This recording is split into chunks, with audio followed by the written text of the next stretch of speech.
আমাদের বাস্তব জীবনে এটাও আমাদের অভিনয়। এই অভিনয়টা কিন্তু আমাদের বুঝতে হবে যে এটা আমাদের আসল ঘর নয়।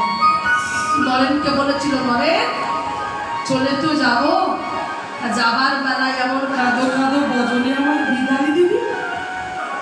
একটা গান শোনা না নরেন, সেই গানটা শুনতে শুনতে আমি বিদায় নেব। সেদিন স্বামী বিবেকানন্দ ঠাকুর রামকৃষ্ণদেবের মাথার কাছে বসে বসে এই গানটা গেয়েছিলেন। কত শিক্ষামূলক কথা দেখো। কীর্তন তো অনুভবের বস্তু, অনুভব না করলে কীর্তন বোঝা যায় না।